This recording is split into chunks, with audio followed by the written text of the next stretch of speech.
Coming to you live from a Minecraft background that I have no idea where it's located and that I didn't build, it's Nomifactory. What's going on, my dudes and ladies? Got a great episode for you today. But before we kick that off, I really do want to say a quick thank you. We've grown by about 30 plus new subs here on YouTube and about 15 to 20 over on Twitch for the past few weeks. And I really appreciate that. I just wanted to say a huge thank you to each of those who have subbed, and an even bigger thank you to those that are commenting and interacting with me in the comments. It makes this so much more fun, especially after having been out of it for 2+ years and not knowing if coming back would really find any form of an audience here at all. So with that being said, I'm going to go ahead and do the shameless YouTube plug thing here and say, if you aren't subbed, please consider it. And if you are subbed, please consider sharing this with others. It really does help, and it makes this a lot of fun for me. That being said, let's get into it, okay? So last time we threw together a few new things, like the crafting calculator for, calculating crafting, some endivores for an infinite water supply, and the autoclave for pulsating crystals, amongst other things. But the crowning jewel had to be the shulker data model, which is going to allow us to produce diamonds via our simulation chamber. Today, I want to take that a step further with the creation of the Enderman data model. Because with the Enderman data model and the shulker model that we've already made, in combination with our simulation chamber, we're only missing 1 to 2, a couple of major pieces to that massive power upgrade I've been hinting at for like 4 episodes. I promise we're gonna get there. That being said, let's take that next step today in this edition of Nomifactory, episode 11. Now we're gonna come out of the gate swinging with the creation of a new machine. This one will be the basic electric furnace. By no means is this an imperative item to our progress, but it will make certain automations easier down the road. So that's hot. And speaking of hot things, and while we're actually taking care of crafting one, I have a question for you. Why was Steve barred from entering the club? Because there's no miners allowed, bro. Yeah, I know. It's tough to follow that comical genius, but a few simple components later, and we now have our basic electric furnace. Now with this in play, we can tie it into our current cobblestone processing system and start converting sand into glass in the furnace. We can then take that glass and convert it in our electrolyzer into nether quartz, meaning we have an infinite nether quartz system if we want it. However, there's probably a better use for our electrolyzer than making nether quartz at the moment, since we can get that both from the lost cities and the nether. And speaking of the nether, do you know why zombie pigmen are so good at Minecraft? It's because they're dedicated. Get it? Yeah, I know. So what's this better thing that we could be doing with our electrolyzer then? Well, we could be producing silicon dioxide directly from the sand. That's one option. That'll gain us access to oxygen in its gas form as well as silicone, both of which seem to be important resources in the near future from what I've seen in the quest log. The other thing that we could start doing, and we probably should start doing, is electrolyzing clay dust in mass. But first we're going to need to make it, so let's do that now. We're going to take some more dust that we've been making over here in our cobble processing line, mix that with water in a chemical reactor, and that mixture will allow us to create blocks of clay.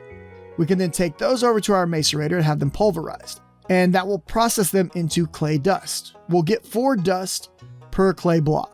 From these units of clay dust, we can produce some very valuable resources in our electrolyzer. For every 13 units of clay dust that we process, we're going to get back 2 units of sodium, 2 units of silicone, 2 units of aluminum, 1 unit of lithium dust. And all of these are very important resources for us at this point in the game, but especially the aluminum, which seems to be a big part of our next tier of machinery. We're also going to get back 6 buckets of water, which is kind of trivial and not really of much interest to us at the moment. But the other new resources that we have rolling in, baby, that's just music to my ears. And speaking of music, did you know that Taylor Swift once dated a Minecraft mystery man? Yeah, she even wrote a song about it. It's called We Are Never, Ever, Ever Going to the Nether. Check it out. Never, ever, ever going to the nether. That's like bad beats mixed with dad joke treats. But we're probably stretching it pretty thin, all right? So anyway, we're also stretching our power supply pretty thin. So let's see if we can get something done about that right quick. What I'm going to do to correct that is I want to create some hardened upgrades from thermal expansion. These are only going to require an electrical steel block, 4 invar gears, and 4 invar plates. We'll fabricate the gears in our fluid solidifier by melting down the invar in our extractor. Let's go ahead and take care of that now by picking up some invar.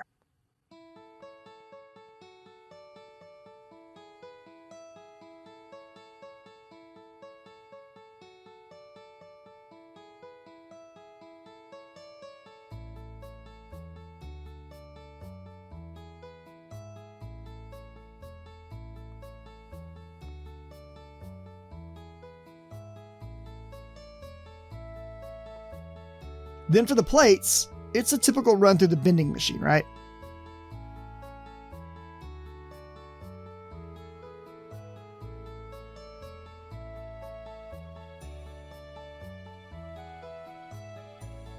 And so while all of that's finishing up, we'll go ahead and make our block of electrical steel.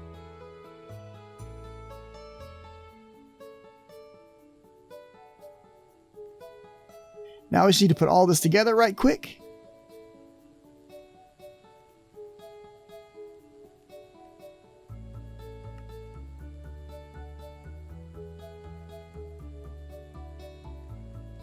And there we go. One hardened upgrade kit. Now we're going to apply this to the dynamos that are acting as our turbines first, and I'm not going to show the creation of all the other upgrade kits, but I will end up upgrading all of my dynamos.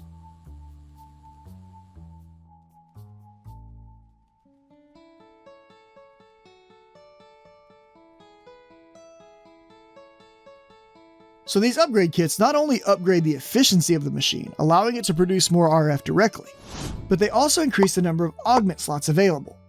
So if we were to look at a basic steam dynamo, we're going to get back 40 RF per tick and have 2 augment slots available on that dynamo. But if we upgrade it using this hardened kit, we're going to jump up to 60 RF per tick and have 4 augment slots. On the surface, that may not seem like much of an upgrade at all. But the key here is that the augment slots scale amazingly. For example, adding in the turbine upgrade to the base dynamo increases our RF per tick by 4 times, meaning we go from producing only 40 RF all the way up to 160 RF per tick. But on a hardened, it's even larger. A hardened will take it from being 60 RF per tick all the way to 240 RF per tick. For our current power levels, this is significant, and will become even more significant on upper tier dynamos, especially as we leverage more augmentation slots, because we're only using 1 right now. So now that we're producing more power, it may be a good idea to have a means to buffer it. And that's what we're going to work on next, by leveraging some Ender IO tech. Speaking of them Ender boys, did you hear the latest about the Enderman who was banned from racing? Yeah, the dude just kept starting at the end. Okay, I won't do any more, I promise. I'm sorry, I can't help myself. Our goal here is going to be a basic capacitor bank. But first, we're going to need to create this little fancy basic capacitor. The recipe, as usual, is not difficult. We'll need 3 electrical steel nuggets, your choice of a vacuum tube for a single one, or the higher tier capacitors to produce multiples, and then a little bit of tin wire. So scooping all of that up and looking at the capacitor bank recipe, I see that we're going to need to not build 1 of these, but we're going to need 4 of these bad boys, along with 4 dark steel plates and a power buffer. But let's real quick look at the power buffer recipe. This thing is going to take 4 iron plates, 4 red alloy plates, and a block of redstone, which is just 9 redstone. The block of redstone, super easy, and I actually have all the other plates on hand, so let's go ahead and just pop this out right quick. Also, of note, I have gone ahead and created the additional capacitors off screen already.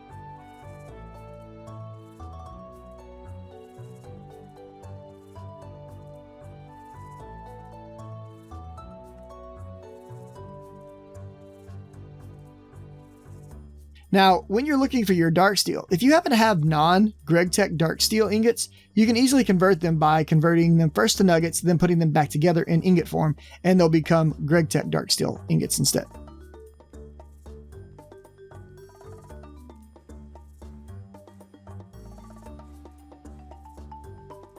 Man, these machines are noisy.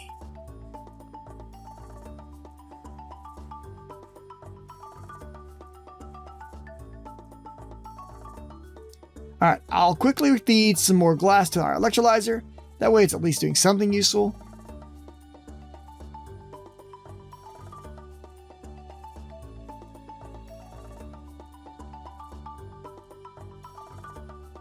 And our dark steel is now done. So combining all this together, we get our basic capacitor bank. and our first RF storage that's not a personal storage device like the flux capacitor. Alright, so now that we've got some new access to power storage, it's time to go out and have a little adventure time. Some of the stuff that we're about to start needing, I just don't have easy access to yet. And so I'm not really ready to go full bore on producing this stuff either. Fortunately, in my previous adventures, I have found a spot where one of the resources that I need could be harvested pretty easily. So let's go pilfer a bit of it. It's off to the overworld with us. What we're going to be looking for is glowstone. And in these underground rail stations, sometimes you can find a good bit of this acting as a light source.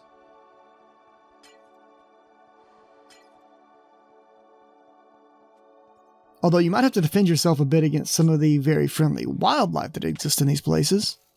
Back off, bro!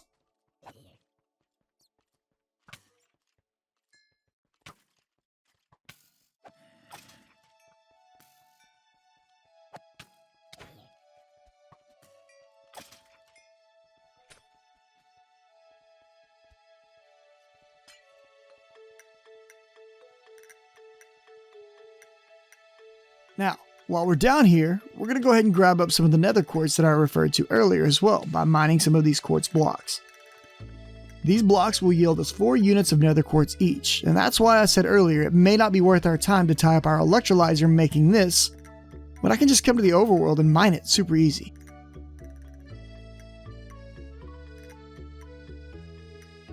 Along with this, I'm going to take this opportunity to go ahead and scoop up some additional lava. I already have all my tanks on me, I've got the buckets on me, so with the resources available and we're already down here, we might as well end up taking advantage of the situation now. I know we're going to end up finding use for this stuff.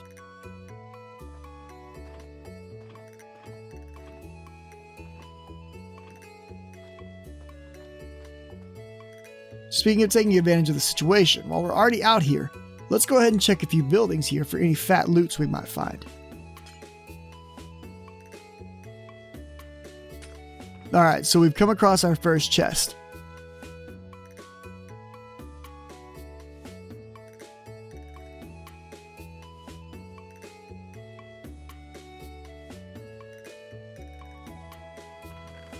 This one looks like it's going to yield a bit of bronze, some redstone, a manganese ingot, some chrome, which is important, and some gold horse armor.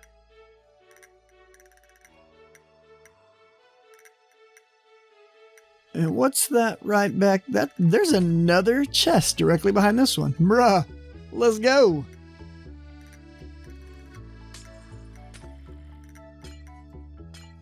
Nice, dude. It's a cache of emeralds.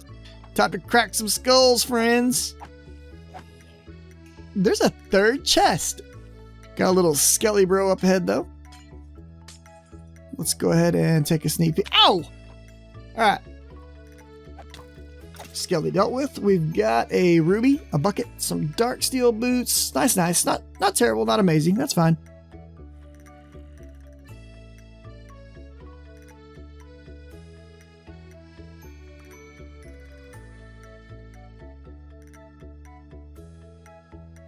We'll do some quick inventory Tetris and get the bags rearranged.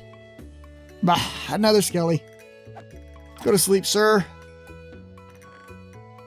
Alright, that's probably a good run for now. So let's go ahead and head back to the base. Now that we've gone and collected some juicy materials from the overworld, let's put them to use. The glowstone is a key ingredient that we need to start taking steps into the next tier of machinery. We're going to be using it to create energetic alloy. To do that, we'll need a mixer, some gold, and some redstone. Now, that's not all glowstone is used for, but that's what we're looking at making with it right now. We'll macerate some gold ingots just to get our dust, and it's a 2:1:1 ratio for gold dust to glowstone to redstone dust.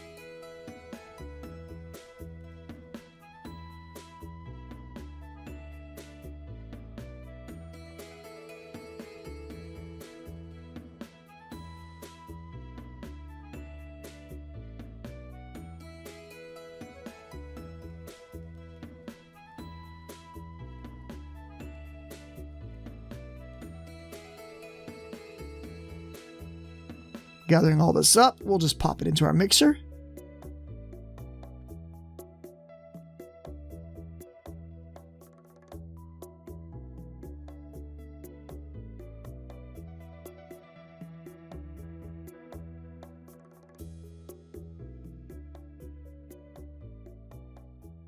And there we go. We now have energetic alloy dust. The problem is, we can't process this yet. We're going to need a much more powerful furnace than we currently have access to. And for that, we're going to need more power than we currently have access to.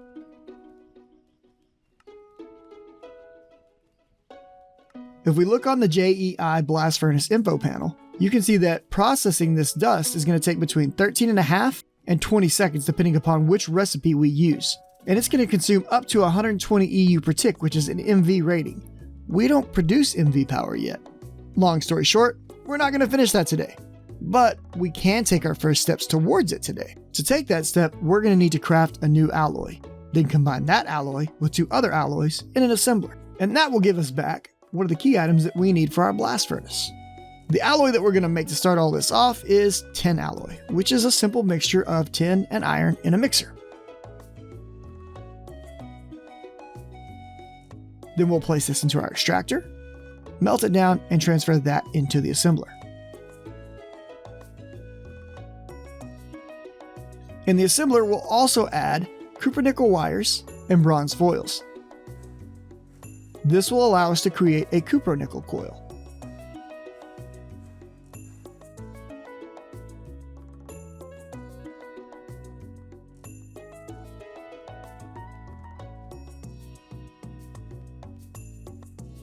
Now, as you can see in the quest log, this does knock out a quest for us, and it opens up the quest for the blast furnace itself. And this is a big boy, so we'll get started on that perhaps next time. But for now, let's wrap this one up. I said I wanted to make an Enderman data model, and so we shall. We've already made a few of these models, so the process of making this one is going to be fairly trivial at this point. But that doesn't mean all will be well after crafting. We'll first make our blank data model.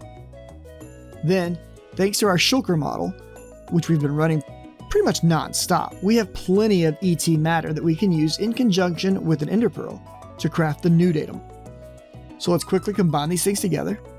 And now the problem will present itself.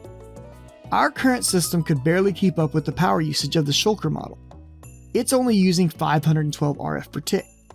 The new Enderman data model is hungry. It wants 2048 RF per tick. So if we want to run that, we need some serious power upgrades. You saw earlier when I talked about my dynamos that the current power system is producing around 240 RF per tick. Even if I double that, that's only 480, which is still not enough to even run the shulker. So we've got some serious work ahead of us. But we have the Enderman data model, and we need the Enderman data model. The quest to master it and make use of it will come next time.